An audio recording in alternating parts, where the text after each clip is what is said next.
Israel Hamas के बीच अब जंग और तेज हो गई है।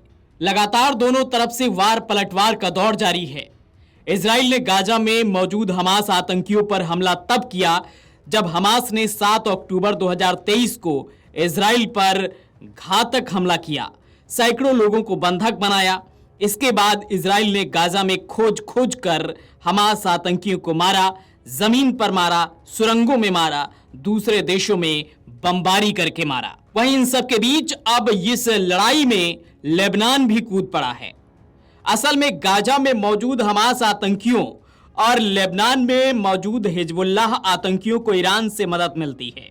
यही नहीं, यमन के हूती विद्रोहियों को भी ईरान किसी न किसी तरह से मदद पहुंचाता है। हमास पर हमला हुआ तो हिजबुल्लाह ने इजराइल को दुश्मन मान लिया, हमला कर दिया। इसके बदले इजराइल ने लेबनान पर ताबड़तोड़ हमला किया, उसके आकाओं को मारा, लेबनान में घुसकर मारा। पिछले साल इजराइल के प्रधानमंत्री बेंजामिन नेतन्याहू ने ईरान और लेबनान से कहा था कि हमारे धैर्य की परीक्षा न लें, हम हमास से युद्ध में हैं, आप बीच में आएंगे तो नुकसान हो सकता है। लेकिन लेबनान और ईरान माने नहीं। लेबनान क्षेत्रफल के मायने में इजराइल से आधा है। इजराइल 20,770 वर्ग किलोमीटर में फैला है, जबकि लेबनान का इलाका 10,400 वर्ग किलोमीटर का है। इजराइल के अंदर कोई नदी नहीं है। लेबनान में 170 किलोमीटर लंबी नदी भी है। इजराइल और लेबनान के बीच 130 किलोमीटर की सीमा है, जिसे ब्लू लाइन कहते हैं। अब हिजबुल्लाह ईरान से मिले देसी मिसाइलों और ड्रोन से इजराइल पर हमला करता है, बदले में इजराइल उस पर हवाई स्ट्राइक कर देता है।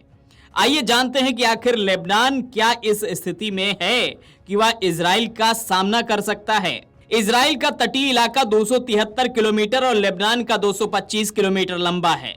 ग्लोबल फायर पावर इंडेक्स के 145 देशों की सूची में इजराइल की रैंकिंग 18वीं है, लेबनान की 111वीं है। आबादी के मामले में लेबनान छोटा है। इजराइल की आबादी 81.4 लाख है, लेबनान की आबादी 52.96 लाख है। इजराइल के पास 37,44,000 लोगों का मैन पावर है, जबकि लेबनान के पास 20.65 लाख की मैन पावर है। इजराइल के मैन पावर में से 31.11 लाख से ज्यादा लोग सेना में भर्ती के लिए फिट हैं। इनमें 1,24,000 मिलिट्री में शामिल होने की उम्र तक पहुंच गए हैं, जबकि लेबनान की मैन पावर में से सिर्फ 17,53,000 लोग ही सेना में भर्ती होने के लायक हैं। इनमें से सिर्फ 68,859 लोग मिलिट्री में शामिल होने लायक उम्र तक पहुंच पाए हैं।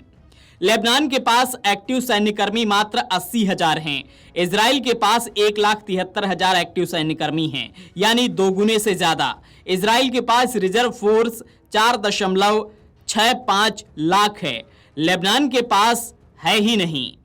इजराइल के पास 8,000 जवानों की पैरामिलिट्री फोर्स है। इजराइल के पास 80,000 जवानों की पैरामिलिट्री फोर्स है, जबकि लेबनान के पास 25,000 जवानों वाली पैरामिलिट्री फोर्स है। इजराइल के पास 601 एयरक्राफ्ट हैं, लेबनान के पास सिर्फ 78 एयरक्राफ्ट हैं। इजराइल के पास 241 फाइटर एयरक्राफ्ट हैं, लेबनान के पास एक भी नहीं है।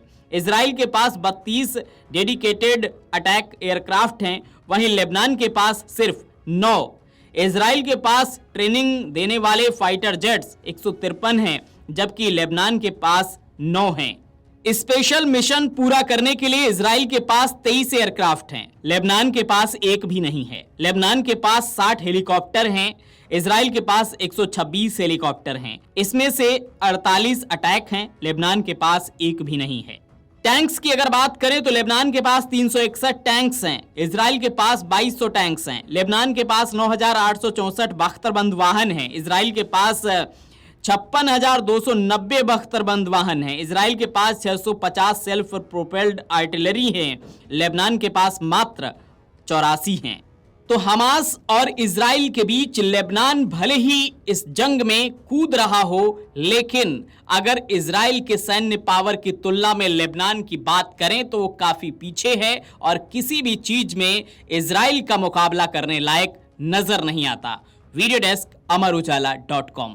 अगर आप ये वीडियो YouTube पर देख रहे हैं तो हमारे चैनल को सब्सक्राइब करें और बेल आइकन को दबाना ना भूलें। अगर आप फेसबुक पर ये वीडियो देख रहे हैं तो हमारे पेज को लाइक करें।